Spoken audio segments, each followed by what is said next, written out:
আপনারা যেহেতু তাদেরকে আশ্রয় প্রশ্রয় দিচ্ছেন, কথা স্পষ্ট করে বলে দিতে চাই, ভারতের ভোটের ঠিক আগ মুহূর্তে বাংলাদেশের রাজনীতিতে সবচেয়ে বড় ধামাকা।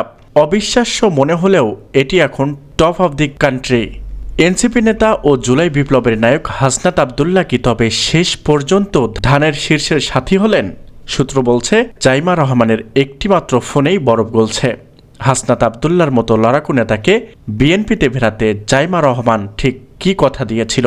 তবে কি দেবিদারের রাজনীতিতে চিরস্থায়ী আসন গড়াতেই এই রদবদল? হাসনাত জাইমা রসায়নে বিএনপির নতুন পথচলা নিয়ে আমাদের আজকের এই বিশেষ প্রতিবেদন। দর্শক, ত্রয়োদশ জাতীয় সংসদ নির্বাচনে কুমিল্লা ৪ আসনে যখন কোনো শক্তিশালী প্রার্থী ছিল না বিএনপির, ঠিক তখন থেকেই জল্পনা কল্পনা ছিল কাকে সমর্থন দেবেন তারেক রহমান। কিন্তু পর্দার আড়ালে কাজ করেছিলেন তার কন্যা জাইমা রহমান।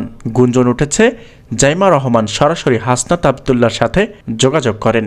তিনি হাসনাতকে বোঝাতে সক্ষম হয়েছেন যে নতুন বাংলাদেশ গড়াতে তরুণ প্রজন্মের নেতৃত্ব কেবল রাজপথে নয়, সংসদের ভেতরেও শক্তিশালী প্ল্যাটফর্ম থেকে আসা প্রয়োজন।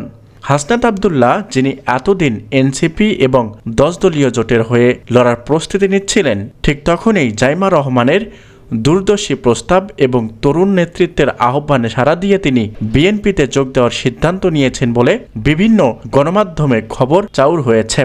হাসনাত আবদুল্লাহর এই সম্ভাব্য দলবদল জামায়াতে ইসলামী এবং 10 দলীয় জোটের জন্য এক বিশাল ধাক্কা।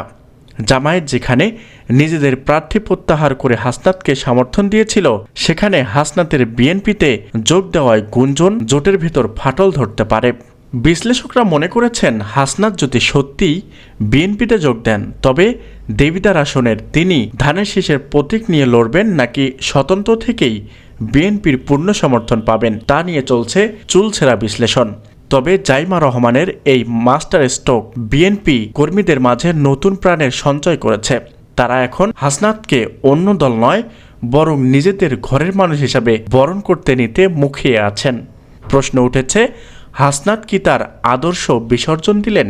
হাসনাতের অনুসারীরা বলছে না, বরং বিএনপির মতো প্ল্যাটফর্মকে ব্যবহার করে তিনি তার সিস্টেম পরিবর্তনের লড়াইকে আরও বেগবান করেছেন।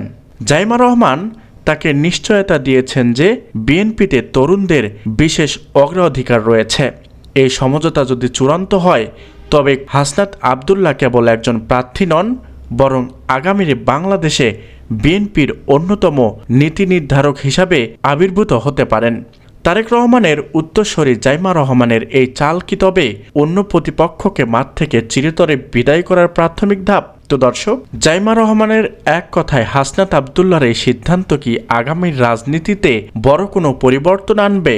আপনি কি মনে করেন, হাসনাতের বিএনপিতে যোগ দেওয়াটা কি সঠিক সিদ্ধান্ত, নাকি জাইমা রহমানের রাজনৈতিক প্রজ্ঞাকে আপনি কিভাবে দেখছেন? আপনার মূল্যবান মতামত আমাদের কমেন্ট বক্সে লিখে জানান এবং 12 ফেব্রুয়ারির নির্বাচনে প্রতিটি মুহূর্তের আপডেট পেতে আমাদের ইউটিউব চ্যানেলটি সাবস্ক্রাইব করে আমাদের পাশেই থাকুন এবং আপনার বন্ধুর সোশ্যাল মিডিয়ায় ছড়িয়ে দিন। ধন্যবাদ।